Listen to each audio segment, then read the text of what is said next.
आज हम पढ़ेंगे वर्णमाला को। ठीक है, तो वर्णमाला की अगर हम बात करें तो वर्णमाला सबसे पहले देखेंगे वर्णमाला की परिभाषा क्या होती है। वर्णमाला की परिभाषा होती है वर्णों का व्यवस्थित समूह। वर्णमाला की परिभाषा जो होती है वो होती है वर्णों का व्यवस्थित समूह, जिसको हम वर्णमाला कहते हैं। अच्छा, वर्णमाला में आपके क्या होते हैं, तो व्यंजन होते हैं और स्वर होते हैं। व्यंजनों की संख्या होती है 33, स्वरों की संख्या होती है 11 प्लस 2। अब आपके मन में आएगा दो कौन से हैं, तो अंग और आह, जिसको हम अयोग वाह कहते हैं। ठीक है, और इसके बारे में थोड़ा अलग से भी जानेंगे। तो वर्णमाला किसे कहते हैं, वर्णों का व्यवस्थित समूह को वर्णमाला कहते हैं। वर्णमाला में क्या होते हैं, व्यंजन होते हैं और स्वर होते हैं। स्वरों की संख्या 11 प्लस 2 होती है। ठीक है, अच्छा व्यंजन की अगर हम बात करें तो व्यंजन की अगर हम बात करें, स्वरों के सहायता से बोले जाते हैं, जो स्वरों की सहायता से बोले जाते हैं उसको हम व्यंजन कहते हैं। जो स्वरों की सहायता से बोले जाते हैं उन्हें हम व्यंजन कहते हैं। अच्छा, ऐसे वर्ग कितने होते हैं, तो वर्ग की अगर हम बात करें तो वर्ग होते हैं आपके 5। कौन कौन से होते हैं, का वर्ग, चा वर्ग, टा वर्ग, ता वर्ग, पा वर्ग। ठीक है, जिसको हम शॉर्ट में कचट तब बोल देते हैं। का वर्ग की अगर हम बात करें तो का वर्ग में आता है का, खा, गा, घा, इंग्या। अच्छा, का वर्ग जो होता है वो कंठ से बोला जाता है। किससे बोला जाता है, तो कंठ से। अच्छा, चा वर्ग जो है कौन कौन से आते हैं, चा, छा, जा, झा, चूल्ही वाली इन्या। ये किससे बोला जाता है, चालू से बोला जाता है। बोला तालू से जाता है, पर आपको याद क्या रखना है, चालू, ताकि आपको पूरा वर्ग भी याद रहेगा और किससे बोला जाता है वो भी आपको याद रहेगा। टा वर्ग की अगर हम बात करें तो टा वर्ग जो होता है उसमें कौन कौन से वर्ण आते हैं, टा हो गया, ठा हो गया, डा हो गया, ढा और अड़ा। ये बोला जाता है आपका मूर्धन से। किससे बोला जाता है, मूर्धन से या मूर्धा से। ठीक है, मूर्धन और मूर्धा एक ही बात होती है। ता वर्ग की अगर हम बात करें तो ता वर्ग जो होता है ता, था, दा, धा, ना, ये सभी बोले जाते हैं दंत से। किससे बोले जाते हैं, दंत से। पा वर्ग की बात करें तो पा में कौन से आते हैं, पा, फा, बा, भा, मा, ये सभी बोले जाते हैं ओठ से। अच्छा, याद कैसे करेंगे, देखो का वर्ग, देखो पहला वर्ग कौन सा है, का, तो कंठ से हो जाएगा। चा वर्ग बोला जाता है तालू से, पर याद रखना है चालू, तो आपको याद रहेगा। अच्छा, इसके बारे में थोड़ी सी कहानी है, देखेंगे। अच्छा, ये जो लड़का होता है ये क्या करता है, एक बार बाजार जाता है, बाजार से ये खरीदता है समोसे। जब ये समोसे खरीदता है तो समोसे के साथ में ये चटनी डलाना भूल जाता है। चटनी इसके पास नहीं होती है तो इसकी माँ जो होती है फिर क्या लेकर आती है, टमाटर की चटनी लेकर आती है। क्या लेकर आती है, टमाटर की चटनी लेकर आती है। अच्छा, टमाटर की चटनी लेकर आती है तो ये टमाटर की चटनी खाता है। जब ये खाता है तो वो बोलता है मम्मी मैं तो धन हो गया। क्या हो गया, धन। यानी टमाटर की चटनी यानी टा वर्ग खाकर क्या हो गया, धन यानी मूर्धन। यहाँ ये पकड़ सकते हैं आप, टा वर्ग किससे बोला जाएगा, मूर्धन से। टमाटर की चटनी खाकर क्या बोला, मैं धन हो गया यानी मूर्धन। ओके। अच्छा, उसके बाद मम्मी इसको देती है तरबूज। क्या देती है, तरबूज देती है। तो ये पूछता है मम्मी तरबूज किससे खाएं, तो माँ कहती है क्या पागल हो, दांत से खाओ, यानी दंत। यानी तावर किससे बोला जाएगा, आपका दंत से बोला जाएगा। इस प्रकार से आपको पकड़ना है। फिर इसको बहुत तेज प्यास लगती है। प्यास लगती है तो इसके ओंठ सूखते हैं। जब ओंठ इसके सूखते हैं तो मम्मी कहती है पानी पी लो, तो मम्मी इसको पानी देती है। यानी पावर किससे बोला जाएगा, ओंठ से बोला जाएगा। कैसे पकड़ेंगे, पावर्ग जो होता है यानी ओंठ जब सूखते हैं तो आदमी क्या पीता है, पानी पीता है। यानी पानी जब पीता है तो ओंठ जो होते हैं वो सही हो जाते हैं। ऐसे आपको पकड़ना है। चलो आगे देखते हैं। अच्छा, फिर होते हैं या, रा, ला, वा, जिनको हम लोग बोलते हैं अंतस्थ व्यंजन। क्या बोलते हैं, अंतस्थ व्यंजन बोलते हैं।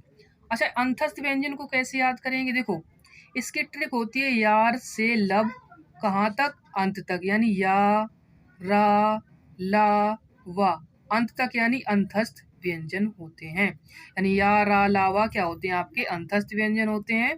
और इसकी ट्रिक क्या है, यार से लब कहाँ तक, अंत तक। उसके बाद अगर हम बात करें सा और हा, ये सभी होते हैं आपके ऊष्म व्यंजन। क्या होते हैं आपके ऊष्म व्यंजन होते हैं। अच्छा, इसको कैसे याद करेंगे? सबसे बड़ी समस्या क्या है, याद करना, जो हमें एग्जाम तक याद रहे। अच्छा, इसकी अगर हम बात करें तो इसके ट्रिक देखो क्या, ये एक लड़का होता है, लड़का कहाँ जाता है, स्कूल जाता है। और जब ये स्कूल जाता है तो इसको बहुत तेज क्या लग जाती है, ठंड लग जाती है। जब इसको बहुत तेज ठंड लगती है तो फिर ये घर पर आता है, तो फिर ये आग में क्या करता है, क्योंकि इसको ऊष्मा की जरूरत थी, तो आग से ये क्या सेकता है, हाथ सेकने लगता है। तो बहुत से लोग इस पर क्या करने लगते हैं, हंसने लगते हैं। गाँव में होता है ना कि बहुत से लोग कहने लगते हैं, बताओ नए लड़के होकर आप, इतनी सर्दी लग गई। तो वो क्या करने लगे, हंसने लगे। तो यहाँ से आपको पकड़ना, इसको किसकी जरूरत थी, सर्दी लगने से ऊष्मा की जरूरत थी। लोग क्या करने लगे, हंसने लगे। यानी हा और सा वाली लाइन कौन सी होती है, ऊष्म व्यंजन। अब हा और सा वाली लाइन तो आपको पता ही होगी, सस सा हा जो होते हैं वो आपके ऊष्म व्यंजन होते हैं। अच्छा, अब हम बात करते हैं छा छतरी, त्रा त्रिशूल, ज्ञा ज्ञानी और स्रा जो होते हैं ये आपके संयुक्त व्यंजन होते हैं। ये कौन से व्यंजन होते हैं आपके, संयुक्त व्यंजन होते हैं। अच्छा, छा छतरी जो होता है ये आधा का और सा के मिलने से बनता है। अच्छा, तो त्रा त्रिशूल होता है ये आधा ता और रा के मिलने से बनता है। ज्ञा ज्ञानी जो होता है वो जा प्लस ना के मिलने से बनता है। स्रा जो होता है सा प्लस रा के मिलने से बनता है। अच्छा, ऊष्मा की बात की थी हमने, ऊष्म व्यंजन की। तो ऊष्म व्यंजन क्या होता है, जब ये इन वर्णों को आप बोलते हैं तो आपका मुंह से क्या निकलती, गर्म हवा निकलती है, जिसको ऊष्मा बोलते हैं। ऐसे भी आपको याद रखना है, ठीक है। अच्छा, अब हम आते हैं प्राणवायु के आधार पर, इसको दो भागों में बांटा गया। एक होता है अल्प प्राण और एक होता है आपका महाप्राण, ठीक है। एक होता है आपका अल्प प्राण और एक होता है महाप्राण। अच्छा, अल्प प्राण की बात करें हम तो, ठीक है, अल्प प्राण की अगर हम बात करें तो अल्प प्राण में देखो 1, 3 और 5 आते हैं और सभी स्वर आते हैं और अंतस्थ व्यंजन आते हैं। अब आपके मन में आएगा कि सर इसको याद कैसे करें। देखो, याद कैसे करना है, देखो वर्णमाला का पहला अक्षर क्या होता है, आप कहेंगे सर छोटा आ होता है, तो मैंने कहा इसका पहला वर्ड भी हो गया। आप कहेंगे सर तीसरा कहाँ से आएगा, तो मैं कहूँगा आपका देखो लाल लड्डू आपने देखा, अगर लाल लड्डू को आप पूरा मिला दें तो ऐसा बनेगा, और इसको थोड़ा रोटेट करा दें तो ये बिल्कुल क्या लगेगा, आप कहेंगे 3 लगेगा। तो 3 भी देखो इसी से हो गया। 5 लिखने के लिए अगर आप 5 लिखेंगे, अगर आप हिंदी में 5 लिखेंगे तो पापतिंग की जरूरत पड़ेगी, और पापतिंग से क्या हो जाएगा, पांचवा वर्ड भी हो गया, ठीक है। तो अल्पप्राण में देखो आ पहला वर्ड, लालड्डू को रोटेट कराएंगे तीसरा वर्ड, 5 लिखेंगे तो पा से बनेगा, और पा से क्या बनता है, 5 बनता है। अच्छा, अब मन में आएगा सर अंतस्थ व्यंजन, देखो आ से शुरुआत होती है अंतस्थ व्यंजन की, तो अंतस्थ व्यंजन भी इसी में आ गए। अब आपके मन में आएगा सर स्वर कैसे पता करें, कि स्वर अल्प प्राण में आएंगे कि महाप्राण में आएंगे। देखो स्वर की बात करते हैं, आपने अंग्रेजी वर्णमाला में पहला अक्षर देखा होगा ए होता है, पांचवा अक्षर आपने देखा होता है ई होता है। अच्छा, अब ए और ई जब स्वर सभी इसी में आ गए तो सभी स्वर भी किस में आ जाएंगे, आपके अल्प प्राण में आ जाएंगे। आपको ऐसे याद रखना है। बाकी बचे हुए कौन से वर्ड होते हैं, 2 और 4, वे सभी क्या होते हैं, आपके ऊष्म व्यंजन होते हैं। सॉरी, 2 4 जो होते हैं महाप्राण होते हैं, और इसी में सभी ऊष्म व्यंजन आपके आते हैं। आपको ऐसे याद रखना है, ठीक है। बोलो, ठीक है।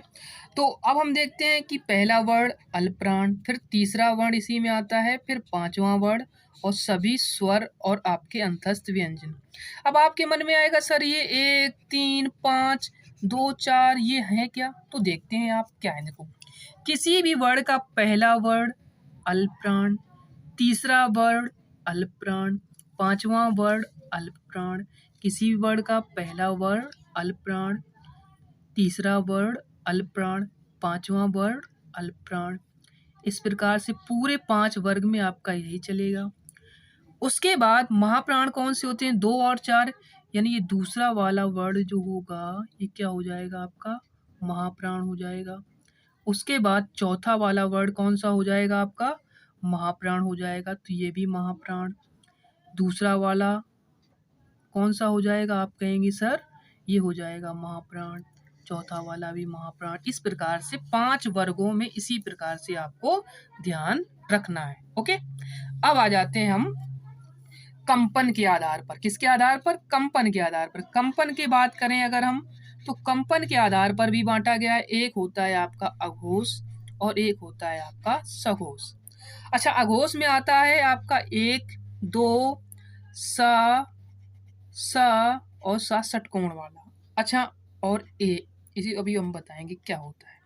अच्छा, अगर हम बात करें कि सर हम इसको याद कैसे करें, तो आप देखेंगे अघोष में पहला वर्ड क्या आता है आपका, आ आता है, तो पहला वर्ड हो गया। अब मान लीजिए एक के साथ हमेशा दो रहते हैं, कैसे याद करेंगे, मान लीजिए दो दोस्त हैं और दोनों की दोस्ती बहुत अच्छी है, यानी अगर ये पहले वाला अगर है तो दूसरा वाला भी इसी के साथ में रहता है, इसकी दोस्ती हमेशा रहती है, टूटती नहीं। तो यानी पहले वाले के साथ में क्या रहेगा, दूसरा वाला रहेगा। और उसके साथ में आपको ध्यान रखना, देखो 7 सीटी आपने देखी तो आपके मन में आएगा सर 7 सीटी से तो हमें कुछ मिल रहा है, हम कहेंगे क्या मिल रहा है, आप कहेंगे देखो ये 7 सीटी से देखो पहला मिल गया और इससे आपका दूसरा मिल गया, यानी किसी वर्ड का पहला और दूसरा वर्ड भी क्या होते हैं आपके, अघोष होते हैं। ठीक है, उसके बाद सस सा सा होते हैं और बाकी कौन बचेंगे, आप कहेंगे सर तीसरा, चौथा, पांचवा, और सभी आपके क्या, आपके अंतस्थ व्यंजन कौन से होते हैं आपके, या, रा, ला, वा और हा जो इसमें होता था वो अब आपको ध्यान रखना है किसमें होगा, आपका सघोष में होगा। ठीक है, और सभी स्वर भी किस में आते हैं आपके, इसी में आते हैं। देखो पहला वर्ड है तो ए आएगा, उसके बाद पांचवा वर्ड है, पांचवा वर्ड इंग्लिश वर्ड में कौन सा होता है, ई होता है, तो वो भी आप अब देखो ए तो पहले आ जाएगा, ई बाद में आएगा, तो वैल्यू किसकी होगी, जो बाद में आएगा, क्योंकि बाद में उसके पास में बहुत से लोग होंगे, अब इसकी पहली शुरुआत हो रही है तो ये पहला ही वर्ड होगा। इससे आपको याद रखना है सभी स्वर भी आपके सघोष होते हैं। ठीक है, अब हम बात करते हैं रारस्सी की। तो रारस्सी जो होता है वो होता है आपका लुंठित। कैसे याद रखोगे, आपने रस्सी देखी होगी, रस्सी कैसी होती है, लुटी लुटी सी होती है, लुटी लुटी सी होती है तो लुंठित हो गया। ओके, ला लड्डू जो होता है आपका वो हो जाएगा आपका पार्श्विक। आप कहेंगे यार सर एस को कैसे याद करें, तो लड्डू आपने देखे होंगे पारस यानी सोने कैसे चमकते हैं, कैसे चमकते हैं, सोने कैसे, तो लड्डू कैसे चमकते हैं, पारस, पारस कैसा, सोना, पारस से क्या हो जाएगा याद, पार्श्विक। अब आपने देखा वकील, वाह वकील क्या होता है, दंतोष्ठ होता है, कैसे याद रखेंगे, वकील जब भी केस लड़ता है तो वो दांत चलाता है, अपने ओंठों का प्रयोग करता है, तो वो हो जाएगा वकील, और वकील क्या होता है आपका, दंतोष्ठ होता है। ओके, अच्छा हम बात करते हैं ढड्ढा की। तो ढड्ढा होते हैं आपके उत्क्षिप्त होते हैं, ताड़न जात होते हैं और आपके द्विगुण होते हैं। ठीक है,